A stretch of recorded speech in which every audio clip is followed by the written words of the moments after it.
রাজ্যের এই অংশে কাশ্মীরের থেকেও ভয়াবহ পরিস্থিতি। আর এই যে এনআইএ তদন্তের দাবি তিনিও করছেন। ইতিমধ্যে আমরা যে খবর পাচ্ছি আমরা আপনাদেরকে জানিয়েছি যে এনআইএ প্রাথমিকভাবে তদন্ত শুরু করতে চলেছে এবং যেটা কেন্দ্রীয় স্বরাষ্ট্র মন্ত্রক সূত্রে আমরা খবর পাচ্ছি যে ইতিমধ্যেই এই গোটা ঘটনায় মানব পাচারের অভিযোগ সামনে এসছে। আর এই মানব পাচারের অভিযোগ সামনে আসবার পরেই এনআইএ তদন্ত প্রাথমিকভাবে শুরু করতে চলেছে বলে আমরা সূত্র মারফত খবর পাচ্ছি। আরো বিস্তারিত আপনাদেরকে জানিয়ে রাখবার চেষ্টা করব, কারণ এই জায়গায় আপনারা জানেন যে যেভাবে SC/ST কমিশনের অভিযোগের ভিত্তিতে এর আগে তারা এসেছিলেন, তারা বলেছিলেন যে মানব পাচার হচ্ছে সেখান থেকে। এর আগেও বহু অভিযোগ সামনে এসছে। আর কেন্দ্রীয় স্বরাষ্ট্র মন্ত্রক থেকে সেই রিপোর্টগুলি খতিয়ে দেখবার পর অতি দ্রুত এনআইএকে এফআইআর করবার নির্দেশ দিতে পারে বলে আমরা জানতে পারছি কেন্দ্রীয় স্বরাষ্ট্র মন্ত্রক সূত্রে যে খবর।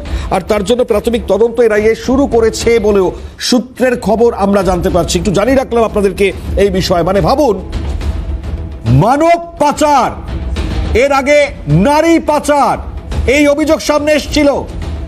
মানে বুঝতে পারছেন, শেখ শাহজাহান যার বিরুদ্ধে অভিযোগ, পুলিশের রিয়াকশনও তো আপনারা দেখতে পাচ্ছেন। সেদিন থেকে ইডি যেদিন গিয়েছিলেন, কেন্দ্রীয় বাহিনী যেদিন মার খেলেন, ইডি আধিকারিকরা মার খেলেন, সংবাদ মাধ্যম বারবার আক্রান্ত হলো, এখনো পর্যন্ত রিয়াকশন দেখতে পাচ্ছেন আপনারা। কণ্ঠরোধ করবার চেষ্টা, সাংবাদিক যাকে গ্রেপ্তার করা হলো, আমরা রিয়াকশনে বুঝতে পারছি বিরোধীদেরকে যেভাবে বাধা দেওয়া হচ্ছিল।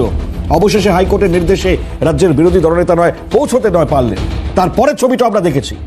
আর এরপর কিছু কি লুকোবার চেষ্টা।